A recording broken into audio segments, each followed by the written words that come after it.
Caca, Caca, kamu tahu ini gak sih berita itu loh yang kayak kasus sesak nafas yang ada di Argentina? Oh, yang ini ya. Kalau nggak salah sih ini asal virusnya sampai sekarang masih belum diketahui ya. Iya bener loh, aku bacain itu kan katanya sih mirip COVID ya, cuman gak jelas gitu asal usulnya. Aku takut deh sampai ke sini.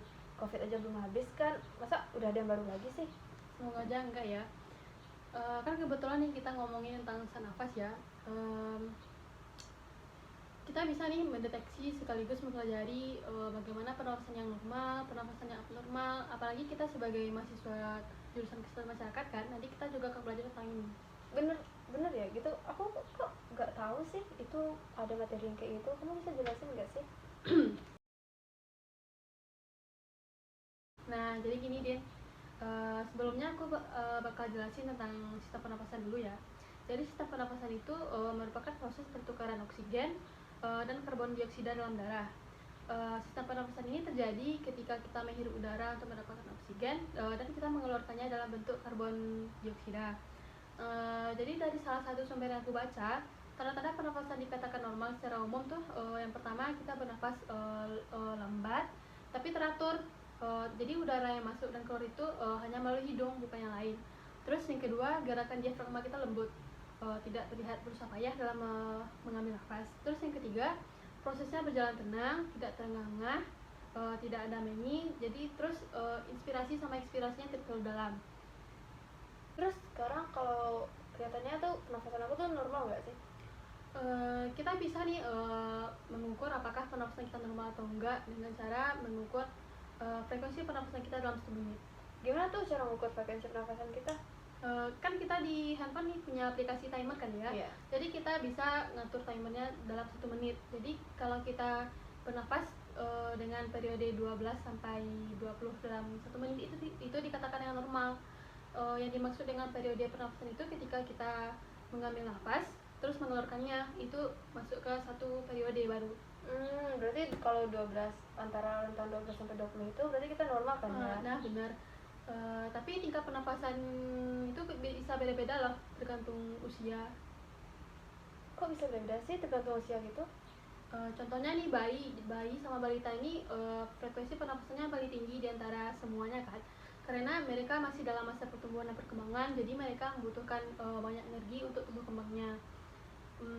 Yang pertama ini bayi dari lahir sampai umur 1 tahun, mereka frekuensi pernapasannya itu 30 sampai 60 periode per menit. Terus yang kedua balita 1 sampai 3 tahun, itu frekuensi pernapasannya 24 sampai 40 periode dalam 1 menit. Terus yang ketiga anak kelas sekolah umur 3 sampai 6 tahun, itu periode pernapasannya 22 sampai 34 periode per menit. Terus selanjutnya usia sekolah 6 sampai 12 tahun, itu periode pernapasannya 18 sampai 30 per menit. Nah, untuk yang seusia kita nih yang remaja 12 sampai 18 tahun, itu frekuensi pernapasannya 12 sampai 16 atau 20 dalam 1 menit. Terus untuk yang dewasa itu 12 sampai 20 dalam 1 menit.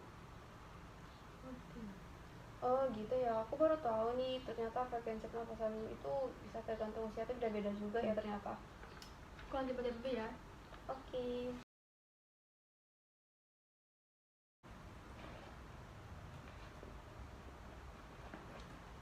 Cah, aku ingat lagi nih. Tadi kan kamu ngomong itu kan, frekuensinya itu dalam rentang 12 sampai 20 kan? Iya. Terus kalau lebih atau kurang itu gimana sih?